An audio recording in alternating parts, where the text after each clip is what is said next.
who I think we really need to watch out for because they're very keen on getting that jungle control and advantage in terms of the farming. But how efficient will our XP laners be in the early game, in the early skirmishes? Because if you were to look at the glue up against an Arlo, what are your thoughts about this matchup? I mean, the glue against the Arlet is a matchup where, I think for the Arlet, mainly, you don't really want to go for any trades here. All you want to do is farm up, wait for level 4, and then participate in the fights. Yep. I think most of the fights we're going to see in the mid lane, this is a very aggressive Loyi Hylos against a very aggressive Cho and Aurora too. So it's all about the mid lane here, and you can already see that Lethal Ignition and Bargain Hunter. Man, Hoon is going for that snowball for sure. He's doubling down on the early game power of the Loyi. Yeah, and how will Hoon create all this space, especially with the Lui, one of the best mages who you could rely on in terms of doing that. So they can really take Ulfhednar by surprise every now and then, whenever they want to. But then, another thing I think we have to really watch out for is Zia once again showing us another Granger Gold. Earlier, it wasn't as successful, but all things considered, the lineup right now that Bloodthirsty Kings have decided to field for this game, it seems like it could be a little bit more coordinated in terms of whenever they want to pick the team fights. It's also much better as a front-to-back composition. Well, Tex, good read on that. Ooh. It's a Shunpu out here. And I do want to talk a bit more of the Arlet pick, right? Because the Arlet is something we don't really see too often nowadays, but with the Fredrin in the jungle, it does make sense for you to go for the Arlet. You get so many resets. Especially because pops into Revitalize, goes over to Sun, the final slash will connect to the Tianzi. Full lock up there, first blood for Hoon. That was unfortunate. The sustain was still there for Shark. He had his Revitalize ready. And now Ulfhednar, they lost one member just right before this turtle. But it seems like they're still staying aggressive as ever, trying to disrupt Moazine from getting his purple buff, but still he'll be able to get it either way. So we may potentially see that once Tianzi gets hold of his purple buff, will they try to still attempt for this turtle contest? I guess we'll see. Apex is walking up, no level 4 just yet, so no way of the dragon. Goes in for a bit of damage. Immersion into the back right now, full flank with the glorious pathway down. Who to be able to put up some damage as Alien goes in for Split Split. Zane still looking for the Red Tree. Tianzi walking up as well. It's a 50-50. Jikundo over Red Tree. Moazane wins it up.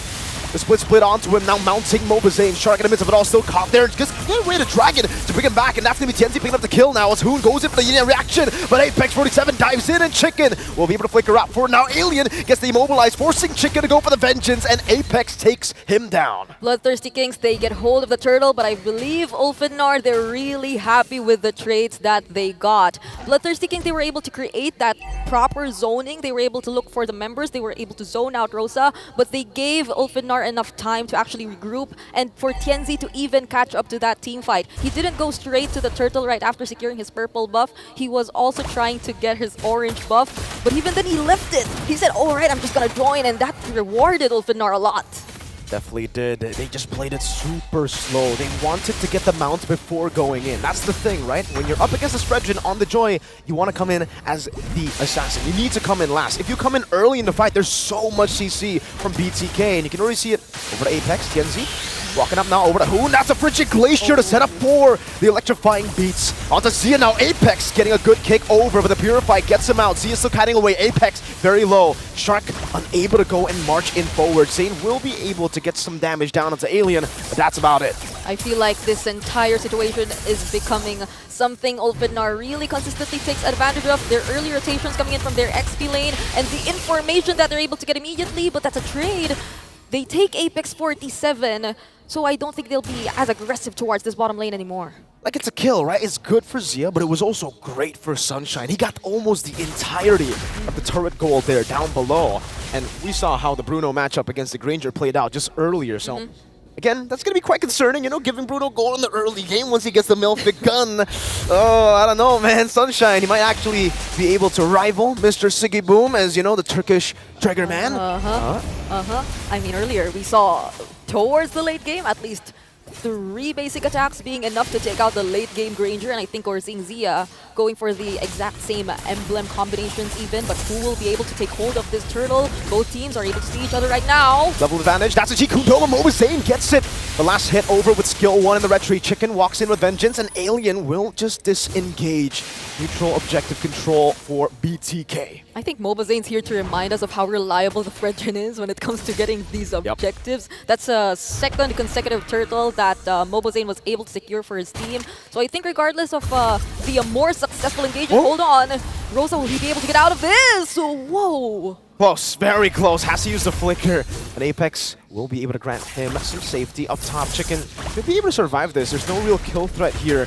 Bottom lane, that's a diversion. Sunshine gonna be caught. Hoon missing on the net reaction, but Zia gets the last hit. Apex with the way to drag, but Revitalize gets popped in by Shark, and now Apex is forced back. They have essentially already shut down Sunshine. Now they're gonna get a shove down, and what are they gonna look to group?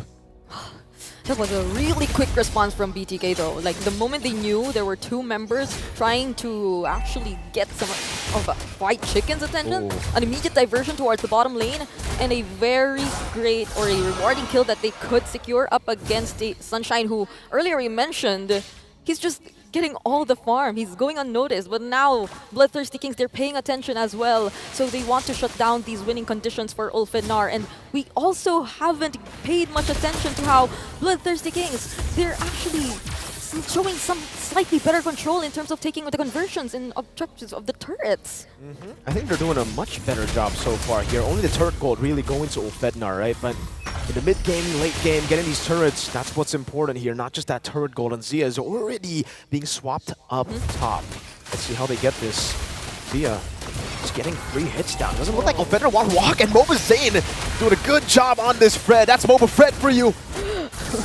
I can imagine how hyped up those former Fredrin users are right now, or do we really call them former? Because either way, I think we're gradually seeing a increase the number of Fredrin appearances. Who knows? This might not be the first or the last time we'll see the Fredrin here in M6, and this is the 3rd and last turtle that, compared to the first 2, Ulfhednar won't be contesting anymore.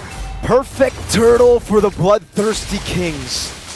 3 for 3, and now they play the slow game. They're just waiting for Zia, I would say, right, to get to those item power spikes. It does seem like for Hoon, he should be already on it. So, I don't know, man. It's just a slow game at this point, right? They just want to outrange Ulfhednar, and they want to peel for Zia. Yeah, and it's Protect nice. Mr. President. It's nice to see, like, Bloodthirsty Kings gradually adapting to this kind of a playstyle. We know for one that if it was White Chicken we're talking about, the eager one to make the plays, the one who wants to go for those really aggressive XP laners, but it seems like they're adjusting really well to this high loss XP gameplay that they're showing us. They're really able to protect the key members we are actually watching out for here in BTK and pick the right team fight. It's speaking of...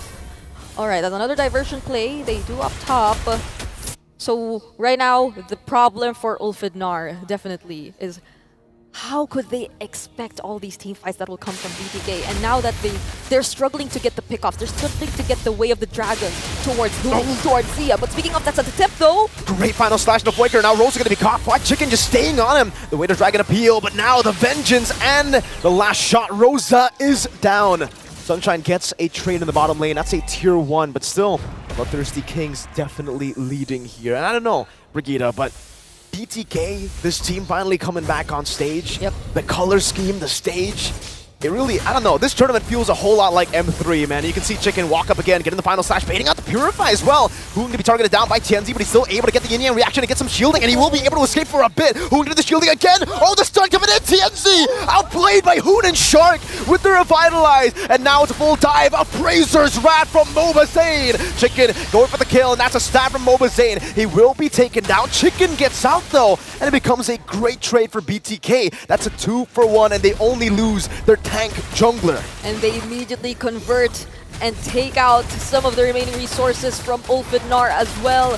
BTK, they're that much ahead that Hoon has the liberty to just throw out all those all those combos to get those shields and sustain these attempts from TNZ. It's not something you would typically see for a Joy who's able to isolate his key targets. But just with Shark beside Hoon, he was able to sustain everything. And this might be a very difficult situation for Ulfhednar if they do want to go after this Lord. TNZ though, he's one level, oh no, he is one level ahead of Mobazane.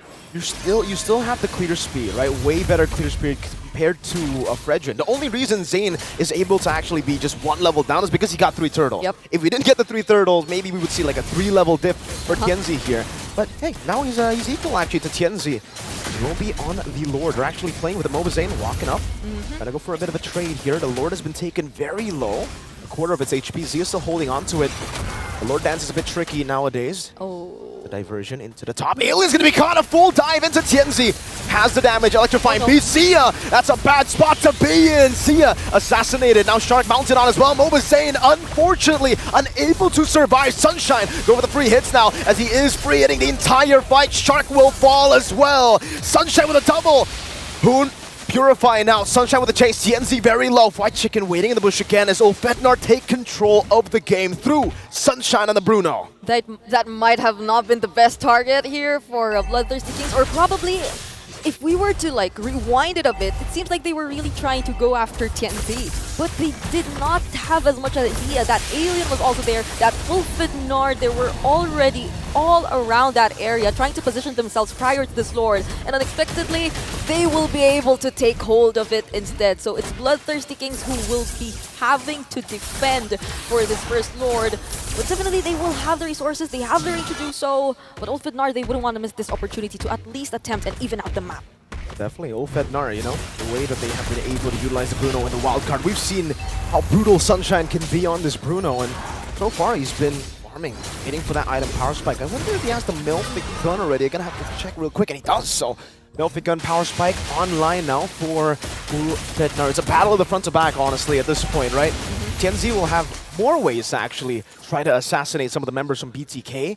But Ulfhednar's front to back, it's kind of a different version. BTK plays a front to back with a lot of frontliners. Ulfhednar played a front to back with a lot of assassin backline threats. Yep. So TNZ essentially becomes kind of a distraction. Yeah. So that Sunshine can free hit like we saw earlier. Yeah, and for Apex 47 to actually find the right targets this time around, I mean, they can be slightly more aggressive compared to earlier, but they decide to go for the diversion towards the purple buff. Rosa gets caught, Apex gets away with Dragon now, and Sunshine is completely zoned away. Apex with a flicker out, Alien split to escape, and it will just be a 1-for-0. The Lord advantage from Ulfhednar, they were able to get some turrets, but BTK fend off the tier 2 in the mid lane. Honestly, those those very decisive diversion plays can either go like really good or really bad for BTK, and that was an example of a really good diversion play. In as much as they probably had an idea that majority of the members of Ulfhednar were there, it's also probably Ulfhednar not expecting that they'd actually teleport there and pick a side. It's a tough plan to go for. Like Bloodthirsty, we saw the gold lead immediately just disappear with one wrong diversion. But one good diversion can turn the entire game around. For BTK though, they don't actually need to rely on the diversion that much. They can actually just play the normal front to backs as long as they keep Zia intact and as long as they actually save some of their CC abilities for TNZ. This Joy is going to have a tough time diving into BTK. Yep, and honestly, that's the play that has continuously punished these attempts from Ulfhednar. The proper timings of the final slash, but they find Alien! Alien just got disintegrated. Sunshine sniped down. That's another! Oh! Almost threading the needle. Apex 47 able to body block. But we're getting to a point in the game where the range is starting to play a big factor. Just like in game 1 with Innocent on the Granger, now it's Zia on that Granger. Yeah, and I mean, even if they decide to like take on these fights head on and right in front of these members, that's like increased accuracy for those skill shot based skills from BTK to actually connect towards Ulfhednar. And as we've seen it earlier, that's Alien, one of the tankiest heroes from Ulfhednar, but he surprisingly just disappeared in the blink of an eye. So BTK, they may take control of this Lord pit, and could this be a much more successful attempt at taking the Lord compared to earlier? They gotta play with the poke. I think, you know, they have all the tools to make it better than before. They just gotta play with Zia and Hoon. They have so many ways to chunk Ulfhednar low before the fight even happens. Because for Ulfhednar, it's really all about engaging. It's really all about destroying that front to back. if you poke them out of these fights, they might not even be able to do that. And you can see with the advantage they have in the side lane, yeah, Ulfhednar will have to deal with the mid lane, will have to constantly rotate into the bottom lane later on as well. BTK have the control. 3 members are just hiding here in the left mid bush, but it seems like they have a different plan in mind. Sunshine! Oh, gonna be caught in the flanks. Hoon with a diversion that might have just won them the game. TNZ in the midst of it all. Chain CC'd. It is the mount on Shark, but you do not mount a horse without getting tapped down by the man who plays the horse. White Chicken takes him off. Alien is down. Apex will be forced to recall, and BTK get the 2 for 1. And that clearly is a win for BTK here. Will they proceed with taking the Lord? Because some members seem to be running after TNZ right over here, but TNZ will still take him on. Great electrifying beats and the winner crown too. Now it's Rosa who walks in forward. TNZ again taken down before he can go for the kill. Now Apex looking for the play, goes over to Jikundo, just buying a bit more time, and BTK will be forced back because of the damage that TNZ has done. And you said it, they bought time. They bought enough time. Sunshine is now back in the game, but that's a quick diversion once again. Will they find Apex 47? They do, but he gets to Jikundo out. So they regain control of this Lord, and now that TNZ's gone, they will clearly take it for themselves. Not unless Ulfhednar, they still want to attempt and take on a team fight. No, way too dangerous. Good glorious pathway, and BTK take the enhanced Lord in the 16th minute of the game. That's Boba Fred for you, getting the neutral objective. And now it's back to where they started when they had that gold lead. 2.6k gold lead over the BTK as they build this Lord advantage. We're seeing a very systematic gameplay once again from Bloodthirsty Kings, but in some parts, a slightly experimental approach towards playing the game as well. We're looking at really good gold in the hands of key members of BTK right here. Hoon, you mentioned it, he's already completed all of his items compared to Rosa. Clearly struggling right now and trying to position himself as the Aurora. It seems like he's been a consistent target for BTK ever since the beginning of this game, but Hoon, wow. Wow, that was a crazy diversion take from Hoon. I didn't think he would take it, but you know, he does. He knows that there were a lot of people there to help him out. Oh, TNZ was looking for a flank, gets caught out and spotted out. He will just go to the purple buff. I don't know if BTK will... no, they won't chase TNZ. They're just going to play with the Lord and maybe look for the Lord charge. But no, they're actually taking it super slow. Won't play for the Lord. The Lord gets taken down. Sunshine deals with it. They'll steal the purple buff away. Oh, now Apex is chain CC, but he does have the Shun Poo. So, yeah, it becomes a kind of just...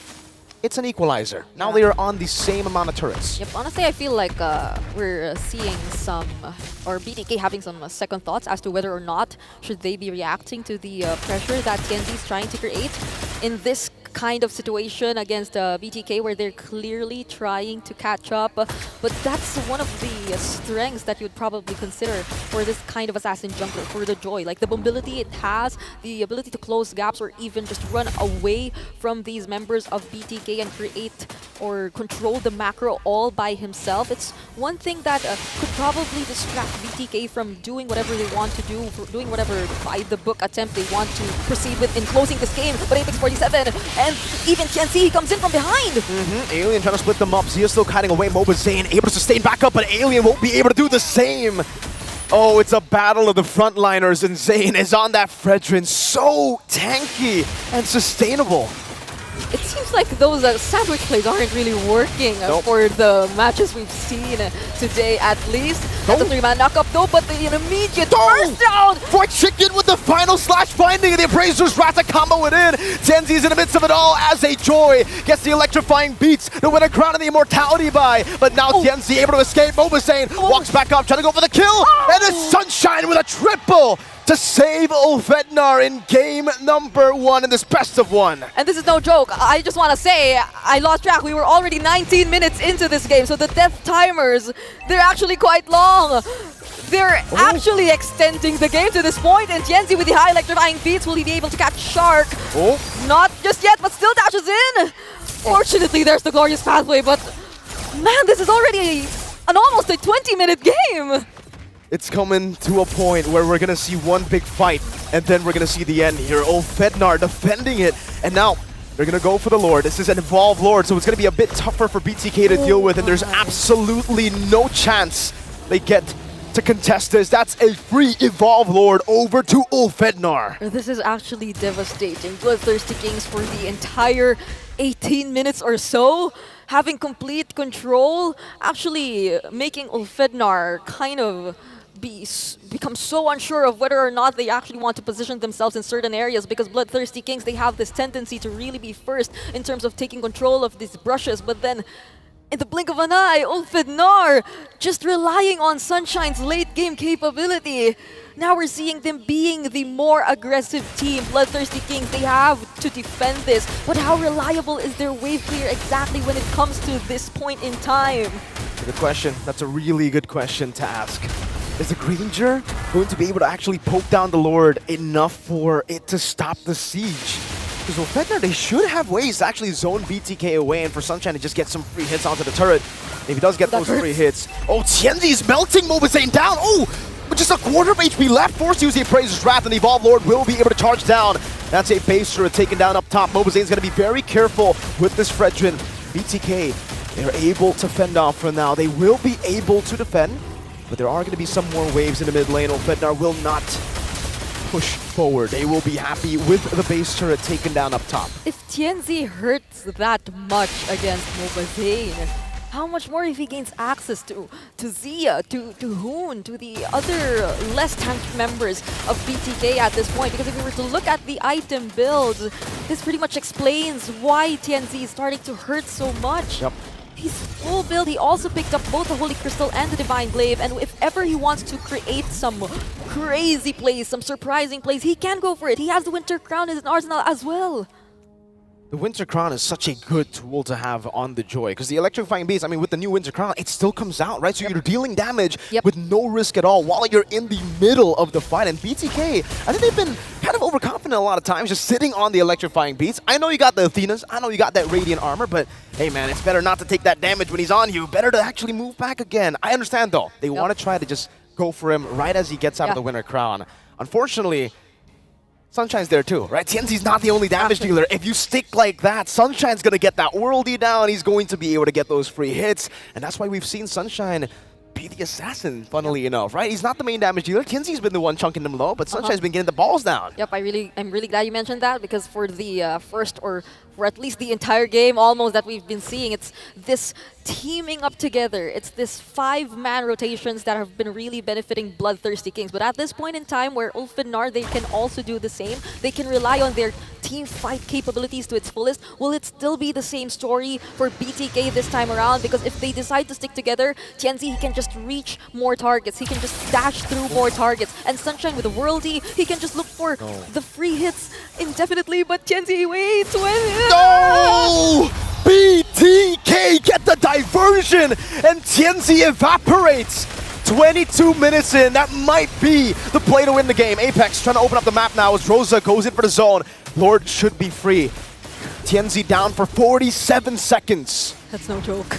We're 23 minutes in. The death timers are no joke, but it seems like Ulfhednar, they still want to take on this fight. Apex 47 poked very low, but that's a flicker from Alien, and he's isolated. He's alone, and Fight Chicken though. Trying to escape, will be able to flicker out there. Does seem like Ulfhednar is doing a great job right now, holding on to it. The Glorious Pathway popped down already. Apex 47 going for the stun right now onto Mobazane. Will he be able to get it with the Way of the Dragon as well? Mobazane still with the Retribution. Apex Immortality down. Sunshine with a Purify. The final slash brings him into Zia's gunshots. The yin-yang reaction will get Hoon a double. And now Ulfhednar will have to defend against the Evolved Lord of BTK. While Sunshine is yet to return for nearly a minute. So Bloodthirsty Kings, they're really picking up the pacing. They want to make as much use of this Lord that they've secured for themselves. This is an Evolved Lord, and definitely you'd want to stick together this time. This is the moment you'd want to stick together and really stay by the Lord's side. But wait a minute! Winter Crown into the Immortality. Tienzi buying some items, but is it going to be enough? Tienzi down. Who gets a killing spree? Apex with the conceal, Zia with the Sky Piercer. It's a diversion again to flank Ulfhednar. Rosa pops into Frigid Glacier, trying to survive the Sky Piercer. That's one stack on the board. Apex buying a lot of time, but it is not going to be enough as Chicken gets rid of him. bloodthirsty kings. BTK is back on the world stage. A wipe